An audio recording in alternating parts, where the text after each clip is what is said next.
Commissioner Rawalpindi کے بارے میں کچھ لوگ کہہ رہے ہیں کہ اس نے اس وقت سٹیپ کیوں نہیں لیا جب اس کے اوپر پریشر تھا کہ تم نے ہمارے لیے یہ راولپنڈی کی ساری سیٹیں جیتنی ہیں دھاندلی کر کے۔ آج اس نے بھانڈا پھوڑا ہے، لیکن آپ اس چیز کو سوچیں، ابھی اس کے تقریباً صرف 3 ہفتے رہتے ہیں ریٹائرمنٹ ہونے کے لیے، اور اس نے استعفیٰ دے دیا ہے۔ یہ کوئی عام بات نہیں ہے۔ اس کی پینشن گئی، اس کی مراعات گئیں، اس کے ساتھ پتہ نہیں اب کیا کیا کچھ ہوگا۔ ہو سکتا ہے کہ اسے ارشد شریف پارٹ 2 بنا دیا جائے، کیونکہ آپ لوگوں نے دیکھا کہ جو کمشنر آفس ہے اس کو سیل کر دیا گیا ہے۔ اس کی وجہ یہ ہے کیونکہ کمشنر نے یہ کہا ہے کہ آج بھی میرے دفتر میں مسلم لیگ نون کے لیے ٹھپے لگ رہے ہیں، اور جتنی بھی سیٹیں ہیں 13 ایم این اے کی اور 26 یا 27 ایم پی اے کی سیٹیں ہیں، یہ ٹوٹل تقریباً 40 سیٹیں بنتی ہیں، اور 40 کی 40 سیٹیں تحریک انصاف نے جیتی ہوئی ہیں، لیکن اس کے باوجود اس کو ہار میں کنورٹ کیا گیا ہے۔ اب اس کے اوپر جو بندہ ہے وہ ہے ڈپٹی کمشنر، اور اس کا نام ہے حسن وقار چیمہ۔ اس کا جو باپ ہے اس کا نام ہے وقار چیمہ۔ وقار چیمہ نے الیکشن لڑا ہے وزیر آباد سے مسلم لیگ نون کے ٹکٹ پر ایم پی اے کا، اس کو بھی دھاندلی کر کے جتایا گیا ہے۔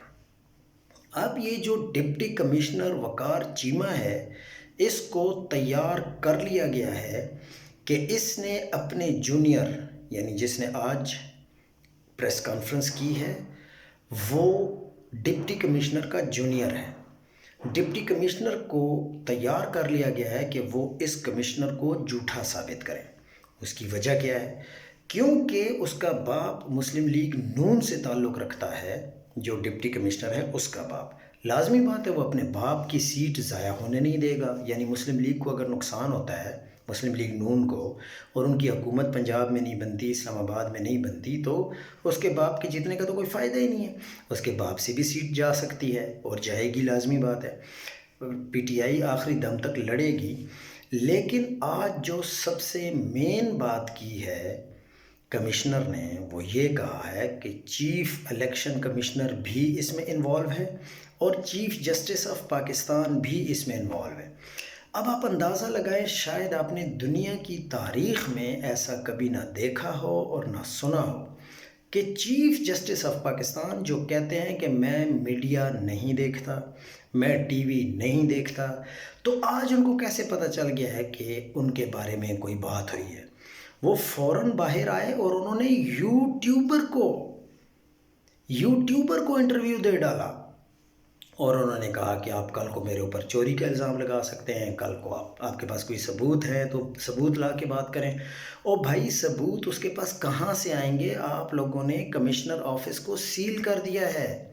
اس کی وجہ بھی اس نے بتا دیا کہ وہاں ابھی بھی ٹھپے لگ رہے ہیں، اور اس کا ایک اور ثبوت یہ ہے کہ جو کرنل شبیر ہیں، وہ جہاں سے پی ٹی آئی کی طرف سے جیتے ہیں، ان کا بھی بیان آ گیا ہے کہ میں 8,000 کی لیڈ سے جیتا تھا، اور مجھے کہا گیا کہ آپ مسلم لیگ نون میں شمولیت اختیار کریں، ورنہ آپ کو اس سیٹ سے ہاتھ دھونا پڑے گا۔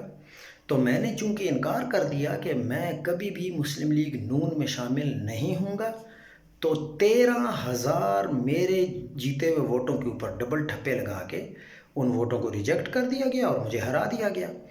یہ ہر جگہ ایسے ہو رہا ہے۔